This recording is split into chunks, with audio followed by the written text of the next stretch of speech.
여러분 안녕하세요. 오늘부터 온라인 버티성서학당 믿음의 사람들 강의를 맡게 된 정찬현 부목사입니다.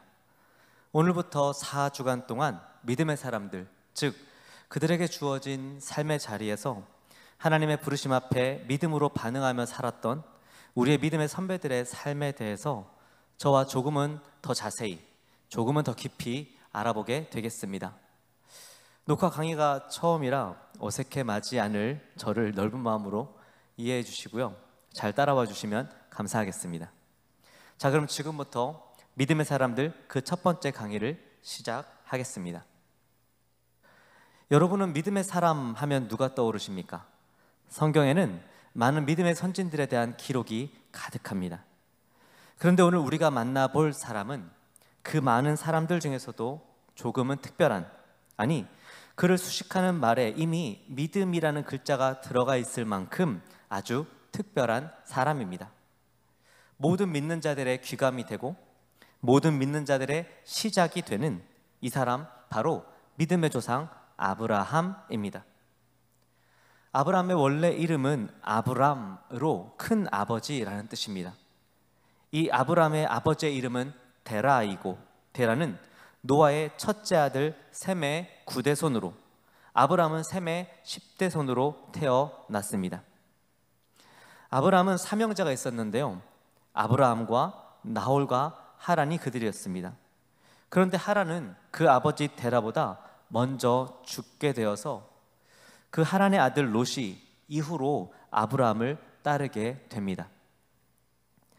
아브라함은 그 평생에 3명의 아내를 두었는데, 먼저 그의 본처인 사레, 그리고 창세기 16장에서 만나는 하갈, 마지막으로 창세기 25장에서 만나는 그두라입니다.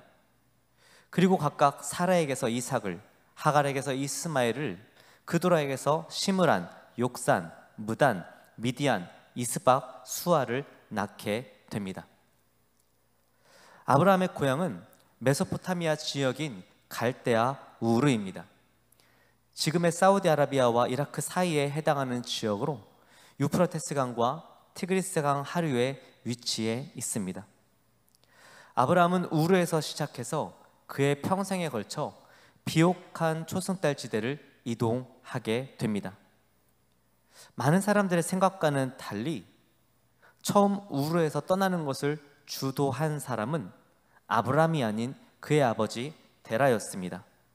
그래서 성경에서도 이렇게 얘기하고 있습니다. 데라가 그 아들 아브람과 하란의 아들인 그의 손자 롯과 그의 며느리 아브람의 아내 사레를 데리고 갈대아인의 우르를 떠나 가나안 땅으로 가고자 하더니 하란에 이르러 거기 거류하였으며, 데라가 왜 우르를 떠날 생각을 했고 왜 그들의 최종 종착지가 가나안 땅이라고 생각했는지, 그 이유는 창세기에는 정확히 기록되어 있지 않습니다. 다만 사도행전 7장 1절에 스데반 집사님의 설교 가운데 이미 아브라함이 우르에서 하나님의 부르심을 받았고 그 결과로 그의 가족들이 이동하게 되었다고 설명하고 있습니다.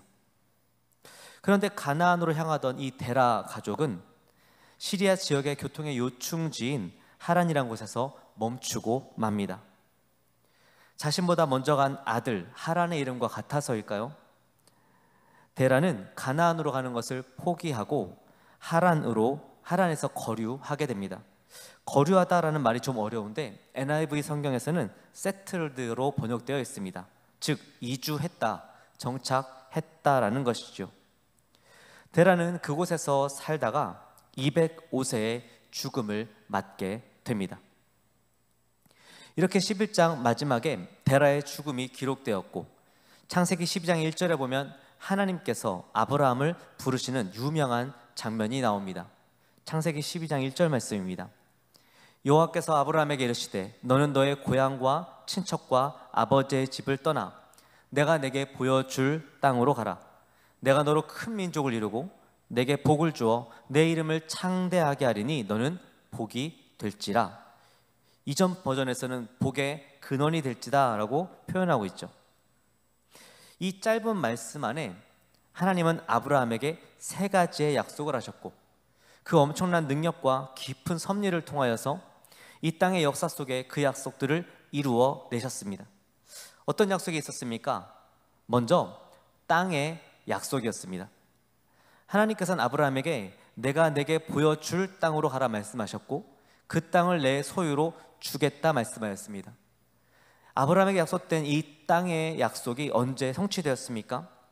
여호수아 21장 43절 말씀에 보면 여호와께서 이스라엘의 조상들에게 맹세하사 주리라 하신 온 땅을 이와 같이 이스라엘에게 다 주셨으므로 그들이 그것을 차지하여 거기에 거주하였으니 라고 기록되어 있습니다.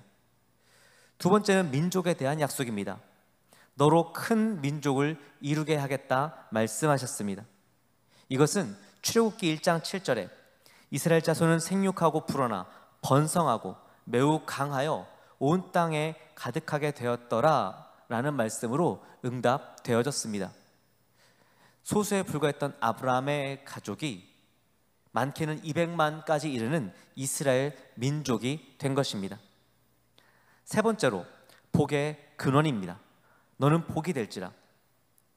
여기서 말하는 복은 아브라함의 씨앗을 통하여서 아브라함의 계보를 통하여서 이 땅 가운데 예수 그리스도께서 오시고 그 예수 그리스도를 통하여서 우리 모두가 하나님 나라의 거룩한 백성이 되는 그런 시작, 그런 문이 될 것이라는 하나님의 약속이셨는데요. 갈라디아서 3장 14절 말씀에 이렇게 고백하고 있습니다. 이는 그리스도 예수 안에서 아브라함의 복이 이방인에게 미치게 하고 또 우리로 하여금 믿음으로 말미암아 성령의 약속을 받게 하려 함이라. 아브라함은 이렇게 하나님 앞에 약속을 받았고 그 약속의 성취를 향하여서 그의 삶을 시작하였던 것입니다. 아브라함은 그 약속을 따라가기 위하여서 본토와 친척과 아비의 집을 떠났습니다. 본토는 지연입니다. 같은 지역 안에서 서로에게 묶여져 있는, 서로를 증거하는, 서로를 보호하는 지연을 뜻합니다. 친척과 아비 집은 혈연을 뜻합니다. 지금에야 이 지연과 학연 이런 것들이 타파해야 되는 대상으로 여겨지지만 고대 근동 지역에서 이 지연과 학연은 번영뿐 아니라 생존에 있어서는 없어서는 안 될 조건이었던 것입니다. 그러나 아브라함은 이 두 가지를 내려놓고 하나님이 지시할 곳으로 갈 바를 알지 못하고 가야 했습니다. 겉으로 보면 확실함을 버리고 불확실함으로 뛰어드는 무모한 행동인 것 같습니다. 그러나 정말 그럴까요? 아브라함은 확실한 것을 내려놓고 불확실함에 뛰어드는 무모한 행동을 한 것일까요? 실은 아브라함은 유한한 인간의 보호 영역을 떠나서 무한한 하나님의 보호 영역으로 뛰어든 것입니다. 아브라함은 하나님의 말씀을 듣고 여호와의 말씀을 따라가기로 결심하고 그 안에 사레와 조카 롯과 함께 하란을 떠나는데 그때 그의 나이가 75세였습니다. 그런데 여기서 혹시 하는 분이 있으십니까? 그렇다면 당신을 성경의 고수로 임명합니다. 너무 옛날 멘트죠.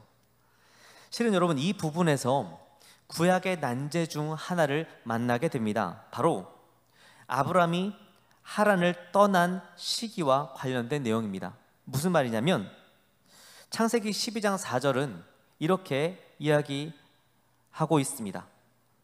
아브라함이 하란을 떠났을 때 나이가 75세였다. 아브라함이 하란을 떠났을 때 나이가 75세. 그런데 사도행전 7장 1절에 스데반은 이렇게 설교합니다. 아브라함이 갈대아 사람의 땅을 떠나 하란에 거하다가 그의 아버지가 죽음에 하나님이 그를 거기서 너희 지금 사는 이 땅으로 옮기셨느니라. 여러분 이상한 부분이 보이십니까? 창세기 11장 36절에 보면 데라는 그의 나이 70세에 아브람을 낳습니다. 그리고 아브람은 자신의 나이 75세에 하란을 떠나게 되죠. 그럼 여러분 데라의 나이가 몇 살일까요? 맞습니다. 145세가 됩니다. 그런데 창세기 11장 31절에 보면 데라는 205세에 죽게 됩니다. 즉 아브라함이 떠날 때 데라가 죽지 않고 살아있을 뿐만 아니라 도시락도 싸주고 여비도 챙겨주고 몸 건강해라 당부도 하고 떠나는 아브라함의 뒷모습을 보며 손을 흔들었다는 거죠. 하지만 스데반 집사님은 뭐라고 얘기합니까? 하란이 죽은 후에 아브라함이 떠났다라고 얘기하는 겁니다. 아브라함이 하란을 떠났을 때 데라가 죽었었느냐? 살아 있었느냐? 웬만하면 어떻게 합의점을 찾아볼 텐데 이 두 이야기는 너무도 극명히 부딪혀서 중간을 찾을 수가 없습니다. 그러면 성경은 어떻게 되는 거야? 라고 머리에 불이 나시는 분들을 위해서 임시 처방을 해드리자면, 사도행전의 스데반의 설교는 분명 성령의 감동으로 하게 된 것이지만 그 설교 안에 들어가는 구약의 일반 지식은 스데반이 학습하고 경험한 것 그대로를 활용하도록 하나님께서 허락하셨고 열어두셨고, 거기에서 오는 차이 혹은 미스가 발생할 수도 있다고 보고 있습니다. 지금 우리의 손에 들려있는 구약 성경에 더해서 당시 유대인들이 가지고 있었던 구전으로 전해 내려오는 전승이라던가 유대인들의 성경 해석집인 미드라시를 공부했던 스데반의 지식이 들어가 있다라는 겁니다. 단적인 예로 구약 성경에는 기록되어 있지 않지만 예수님께서도 아브라함이 이삭을 바칠 때 이삭이 죽더라도 하나님께서 그를 부활시켜 주실 것이라는 믿음이 있었다라는 표현을 하신 것을 들 수 있습니다.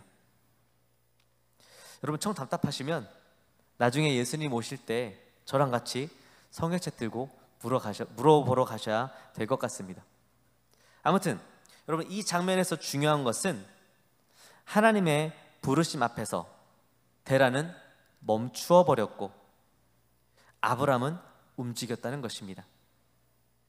그래서 데라는 하나님을 경험하지 못하였고 그분의 놀라운 능력과 깊은 섭리 속에 살 수 있는 최고의 기회를 놓치고 맙니다. 여러분은 하나님의 부르심 앞에 있으십니까? 그렇다면 어떠한 이유에서든 멈추어서는 안 됩니다.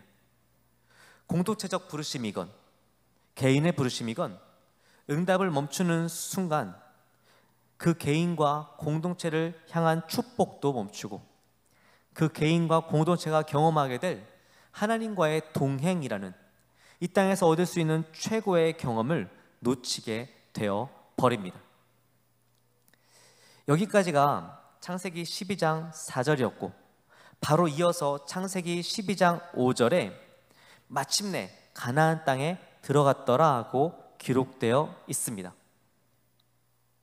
단 1절 만에 그 여정이 끝난 것일까요? 당연히 아닙니다. 땅은 1차 목적지일 뿐이고 큰 민족이 되고 복의 근원이 되어야 하는 여정이 남아 있었던 겁니다. 12장 4절에 아브라함이 하란을 떠나 가나안 땅을 갔고 12장 5절에 가나안 땅에 들어가게 되었지만 아직 큰 민족을 이루는 또한 복의 근원이 되는 실질적으로 그 땅을 아브라함의 소유로 차지하는 여정이 남아 있더라는 것입니다. 우리의 신앙도 마찬가지입니다. 언젠가, 좀 전에 미스 났었죠. 언젠가 제 첫째 아들이 제게 이렇게 물었습니다. 아빠, 하나님은 왜 우리를 천국에 안 데리고 가셔? 어린 생각에 이미 구원받고 천국에 갈 수 있는데 이 땅에서 더 살게 하시는 이유를 이해할 수 없었던 것입니다. 여러분은 무엇라 대답하시겠습니까? 구원은 1차 목적지일 뿐이죠.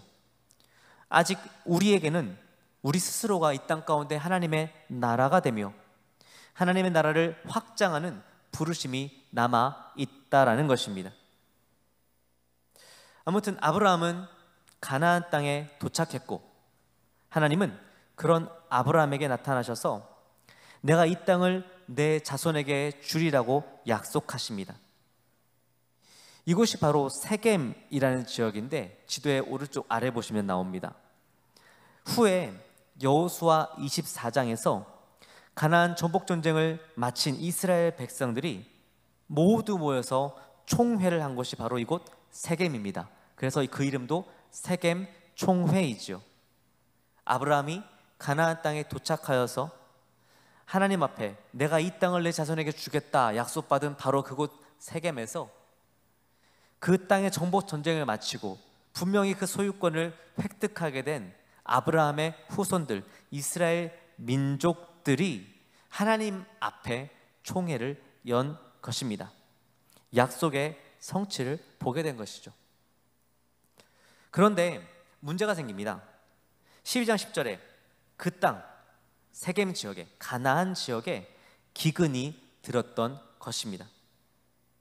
여러분, 예전에 기근이 들었다라는 것은 오늘날과는 비교할 수 없는 위기입니다. 당장 먹을 것이 없어지면 굶어 죽게 되는 것이죠. 그래서 아브라함은 고민 끝에 애굽으로 내려가게 됩니다.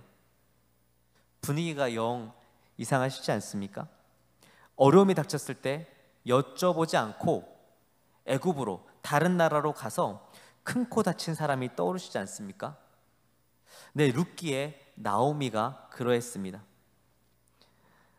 여러분, 고난이 왔을 때 좋은 답을 찾아가시면 안 됩니다. 믿는 사람들은, 그래서 부르심 가운데 있는 사람들은 고난이 찾아올수록 하나님을 찾아가야 합니다.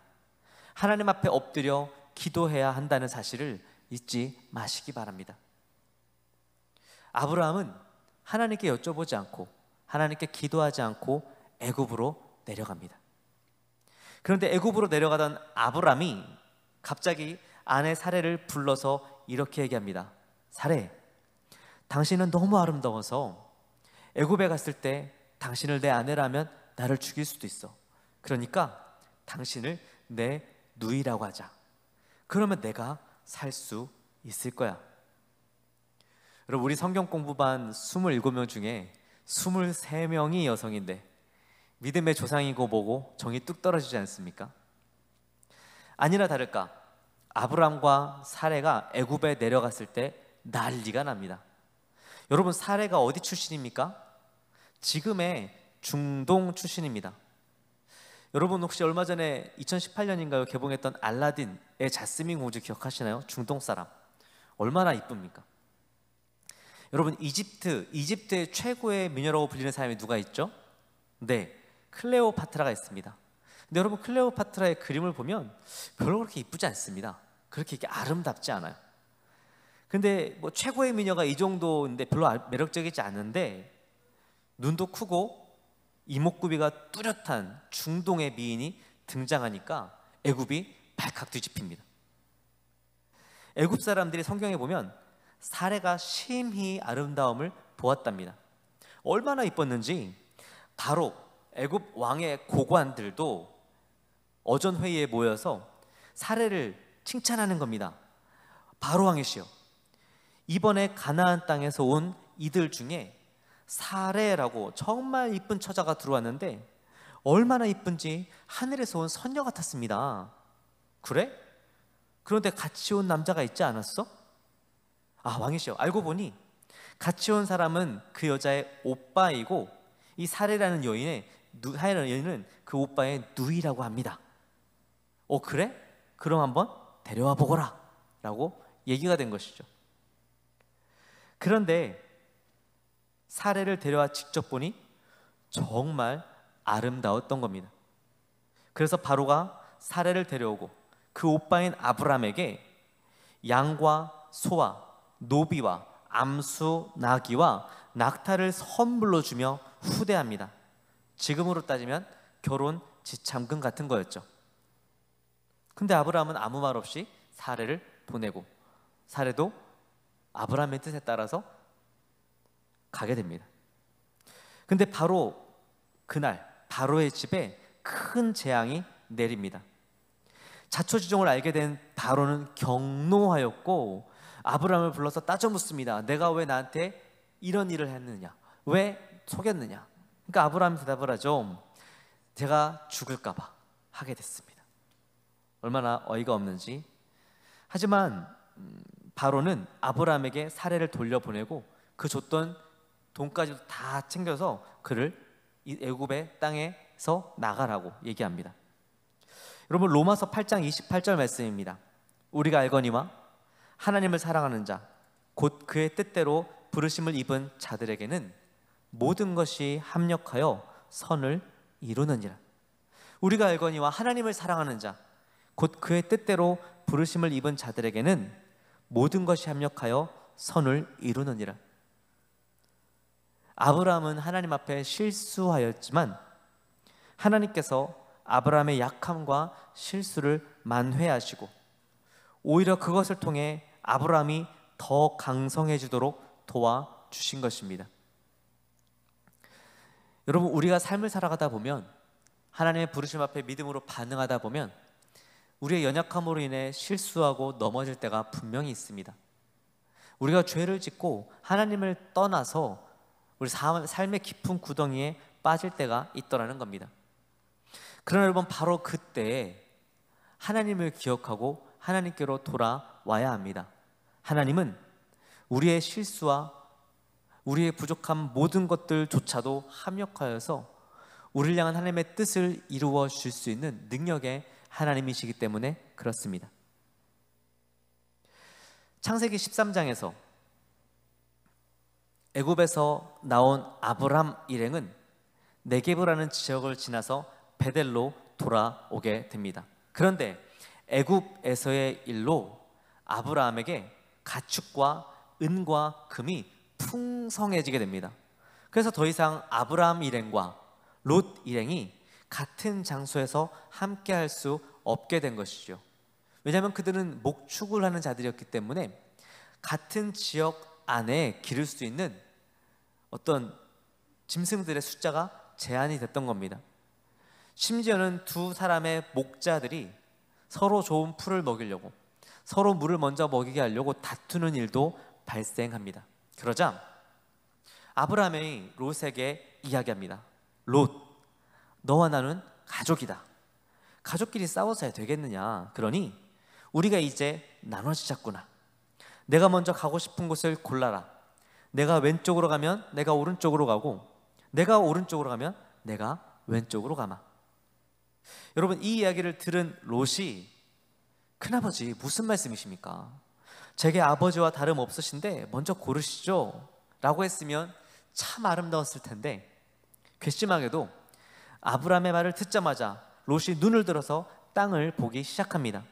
딱 보니까 요단 지역을 보는데 얼마나 풍족한 땅인지 롯이 생각하기에 마치 여호와의 동산 같고 또 애굽 땅 같았다고 생각될 정도로 아름답고 멋진 땅이었습니다. 그래서 냉큼 그 땅으로 결정했는데 거기에 뭐가 있다고 나옵니까? 네, 소돔과 고모라가 거기에 있었던 거죠. 하나님 앞에 심판받기 전 소돔과 고모라 성이 거기 있었다는 것입니다. 여러분, 제가 좀 전에 그리스도인들은 고난이 닥쳐도 좋은 방법이 아닌 하나님의 뜻을 구해야 한다고 말씀드렸죠. 근데 또 한 가지, 믿는 사람들은 좋은 일이 찾아와도 하나님의 뜻을 구해야 합니다. 왜냐하면 하나님의 뜻이 아니면 넓은 길이어도 죽을 길이고, 하나님의 뜻이라면 좁고 협착한 길이어도 그 길이 살 길이기 때문에 그렇습니다. 아무튼 롯은 하나님께 여쭤보지 않고 좋은 기회를 찾아서 떠납니다. 아브라함은 홀로 남겨져 쓸쓸해하고 있는데, 그런 아브라함에게 하나님이 나타나셔서 말씀하십니다. 아브라함아, 눈을 들어 동서남북을 바라보아라. 보이는 땅 모두를 내가 내 자손에게 주겠다. 내가 너의 자손을 땅의 티끌같이 많게 하겠다. 일어나서 눈앞의 땅을 종과 행으로 두루 다녀봐라. 내가 그것을 다 내게 주겠다라고 약속하시는 것이죠. 오늘 이 강의를 듣는 믿음의 사람들, 수강생 여러분, 여러분의 눈에 보이는 대로 가지 마시고 하나님이 말씀하시고 보여주시는 길로 가시기를 축복합니다. 자, 그렇게 아브라함과 롯이 각자의 길로 떠나게 됩니다. 그런데 자기 마음대로, 자기 눈에 좋아 보이는 대로 떠났던 롯이 얼마 지나지 않아서 큰 어려움을 당하게 됩니다. 창세기 14장 말씀에 보면 사해 주변의 5개 나라와 엘람 동맹국 간의 전쟁이 벌어지는데 고래 싸움에 새우등이 터진다고 롯이 그만 엘람 동맹국의 포로가 되어버린 것입니다. 이때 아브라함이 집에서 길리고 훈련된 자 318명을 거느리고 쫓아가서 엘람 동맹국을 무너뜨리고 쓰러뜨리고 롯의 일행과 그 소유물을 모두 찾아오게 됩니다. 그런데 아브라함에게 큰 걱정이 생깁니다. 자신들은 이 가나안 땅의 이주민인데, 그래서 그동안에는 사람들의 안중에 별로 없었는데 거주민들을 건드리게 되었기 때문입니다. 그냥 건드린 것이 아니라 한편의 연합군과 싸워서 그들을 죽음에 이르게 된 것입니다. 좋을 때야 좋지만 여차하면 이방인인 자신을 가나안 지역의 사람들이 합심하여서 연합하여서 공격하고 심한 경우는 죽게 할 수도 있게 된 것입니다. 아브라함이 얼마나 걱정하고 두려워했는지 15장 1절에 하나님이 환상 중에 아브라함에게 나타나 말씀하십니다. 아브라함아, 두려워하지 말아라. 내가 너의 방패이고 너의 지극히 큰 상급이니라. 내가 너의 방패이고 너의 지극히 큰 상급이니라. 이전 같으면 아브라함이 아멘 하나님 감사합니다 했을 텐데 아브라함의 대답이 힘이 없습니다. 하나님, 제게 무엇을 주시려고 하십니까? 나는 자식이 없으니 내 상속자는 이 다메섹 사람 엘리에셀입니다. 하나님이 내게 자식을 안 주셨으니 이 사람이 내 상속자입니다. 어떻게 된 겁니까? 아브라함이 지치고 만 것입니다. 오랜 기다림에 지친 상태에서 큰 일을 겪었고 거기에 해결할 수 없는 두려움이 생겨버리니까 탈진한 것입니다. 하나님께서 안 되겠다 싶으셨는지 축 처져 있는 아브라함을 이끌고 밖으로 데리고 나가십니다. 그리고 하늘에 떠 있는 무수한 별을 보여주면서 말씀하십니다. 아브라함아, 하늘을 봐라. 저걸 다 셀 수 있겠느냐? 내 자손이 저와 같을 거야. 여러분, 하나님 참으로 로맨틱하시지 않습니까? 저도 별을 정말 좋아합니다. 학생 때는 떨어지는 별똥별을 보려고 한밤중에 집 지붕 위에 올라가서 하늘을 쳐다보고 있었고, 청년 때는 수련회가 되면 마음이 맞는 다른 청년과 밖에 나가서 밤이 새도록 별을 보고는 했습니다. 저도 아브라함처럼 하나님과 함께 별 한번 같이 봤으면 좋겠습니다. 이런 하나님의 이 진하고 깊은 손길에 힘이 났는지 아브라함은 하나님의 말씀을 믿습니다. 하나님은 그 믿음을 아브라함의 의로 여겨주시고 하나님의 약속을 받기에 충분하다고 여겨주십니다. 이것이 하나님의 은혜, 그 은혜에 응답하는 우리의 믿음의 모습입니다. 그러면서 하나님께서는 아브라함에게 이렇게 말씀하십니다. 아브라함아, 기억하지? 내가 너에게 이 땅을 주려고 너를 갈대아인의 우르에서 이끌어내었고 여기까지 오게 했다. 너는 계속 나의 계획 가운데 있었단다 라고 말씀하십니다. 그런데 이번엔 아브라함이 하나님께 이렇게 대답합니다. 하나님, 제가 이 땅을 받게 될 거라는 증거가 있으면 좋겠습니다. 믿지만 내 믿음이 더 굳건해지도록 도와주십시오 라고 요청한 겁니다. 마치 신약에 귀신 들린 딸을 예수님께 데리고 나와 내가 믿습니다. 나의 믿음 없음을 불쌍히 여기소서 라고 대답했던 그 아버지의 마음과 같이 아브라함도 하나님의 말씀을 믿지만 그 믿음이 더욱더 굳건해지도록 도와달라고 요청한 것입니다. 하나님은 그런 아브라함의 청을 거절하지 않으시고 이제까지 해오셨던 약속이 아닌 아브라함과의 계약을 맺어 주십니다. 먼저 아브라함에게 3년 된 암소, 3년 된 암염소, 3년 된 숫 양을 준비하게 하십니다. 그리고 산비둘기와 집 비둘기 새끼도 준비하게 하십니다. 그것들을 중간을 쪼개어 놓게 하시고 어떻게 하십니까? 스스로 타는 횃불의 모습으로 나타나서 고기 사이를 지나 가신 것입니다. 이것은 당시 근동지방의 계약과 관계가 있는데, 그 당시 근동지방의 계약자는 동물을 잡아서 반으로 갈라놓고 그 서로의 계약자끼리 손을 맞잡고 그 갈라진 동물 가운데로 걸어갑니다. 만약 이 계약을 어기는 사람이 있다면 여기서 갈라져 죽어있는 짐승과 같은 운명을 맞게 될 거라는 꽤 살벌한 상호 간의 확인인 것입니다. 그런데 그런 계약을 하나님께서 인간과 하신 것입니다. 아니, 아브라함은 가만히 있고 하나님만 하셨으니 모든 책임은 하나님께만 있고 모든 의무도 하나님께만 있는 것입니다. 일방적인 계약이고 완벽히 불평등한 계약인 거죠. 하나님께 필요했던 것은 아브라함의 믿음뿐이었습니다. 하나님께서는 아브라함을 위해 이런 계약을 맺어 주십니다. 왜냐하면 하나님께서 아브라함을 사랑하시고 또 우리를 사랑하셨기 때문입니다. 우리를 향한 하나님의 사랑은 이렇게 전적이고 이렇게 극적이고 이렇게나 헌신적이고 이렇게나 강렬합니다. 그런데 하나님께서 이 계약을 맺으시기 직전에 아브라함이 제물을 준비해 놓고 솔개가 내려앉으면 내쫓으며 하나님을 기다리다가 갑자기 깊은 잠과 함께 큰 흑암과 두려움이 아브라함에게 임합니다. 그러면서 하나님께서 아브라함에게 아브라함으로 시작된 민족이 이방인의 객이 되어 이방인들을 섬기며 400년 동안 괴롭힘을 받게 될 것이지만 하나님께서 결국 그들을 징벌하시고 이방인들을 징벌하시고 아브라함의 자손들을 큰 재물을 이끌고 나오게 해주겠다고 말씀해 주십니다.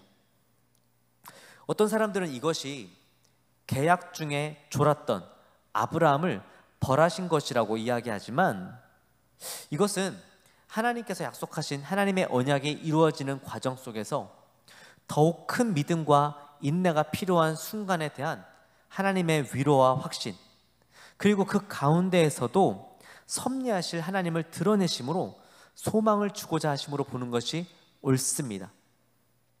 이스라엘 백성들이 이런 일을 겪게 되는 것이 언제입니까? 바로 요셉이 애굽에 총리를 했을 때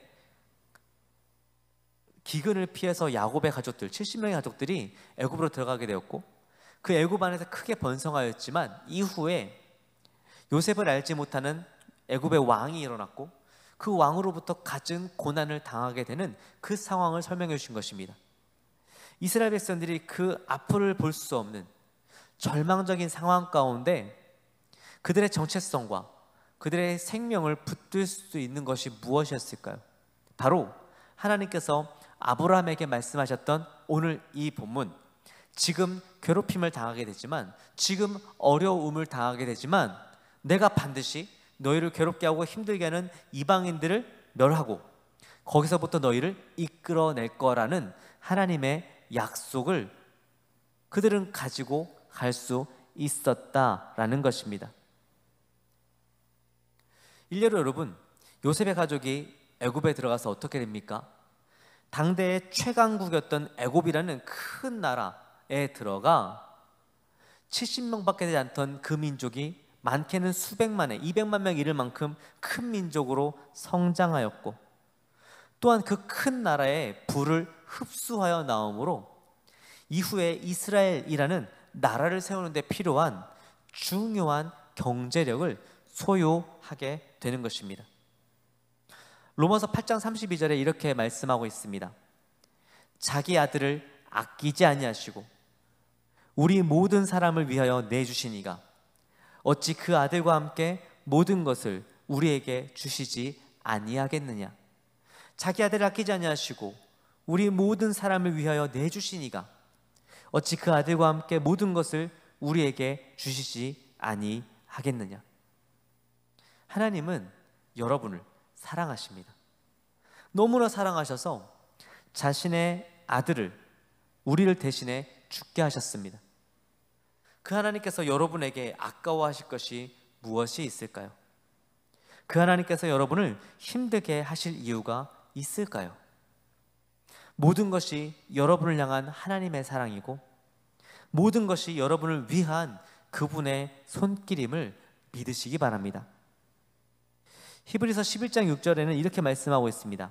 믿음이 없이는 하나님을 기쁘시게 하지 못하나니 하나님께 나아가는 자는 반드시 그가 계신 것과 또한 그가 자기를 찾는 자들에게 상 주시는 이심을 믿어야 할지니라. 믿음이 없이는 하나님을 기쁘시게 하지 못하나니 하나님께 나아가는 자는 반드시 그가 계신 것과 또한 그가 자기를 찾는 자들에게 상 주시는 이심을 믿어야 할지니라. 때로는 이해되지 않고 때로는 받아들이기 힘들 때가 있습니다. 하나님이 계시지 않는 것 같고 나를 버리신 것 같을 때가 있다는 것입니다. 하나님이 나를 괴롭게 하시려는 것 같고 나를 벌 주시려고 하시는 것 같을 때가 있다라는 것입니다. 그러나 바로 그때 하나님께서 여러분과 여전히 함께 하심을 믿으시기 바랍니다. 하나님께서 여러분에게 좋은 것을 주고자 하심을 믿으시기 바랍니다. 아브라함과 같이 여러분을 향한 하나님의 사랑을 신뢰하며 여러분에게 주어지는 하나님의 말씀 앞에 믿음으로 나아가 약속된 복을 받아 누리는 여러분이 되시길 주님의 이름으로 축복합니다. 오늘 제가 준비한 1강은 여기까지입니다. 원래는 아브라함에 대해서 하루에 한 번만에 다 끝내려고 했는데 준비하다 보니까 이 아브라함의 인생에 대해서 한 강의 만에 끝낼 수가 없겠더라고요. 여러분 어떠셨습니까? 부족했지만 여러분 사랑으로 들어주셨을 거라고 믿습니다. 다음은 이 아브라함의 이후의 삶, 여러분이 잘 알고 있는 이삭을 낳게 되고 이삭을 모리아산에서 바치게 되고 또 그 이후에 계속되어지는 아브라함의 삶에 대해서 두 번째 시간으로 한번 진행해 보려고 합니다.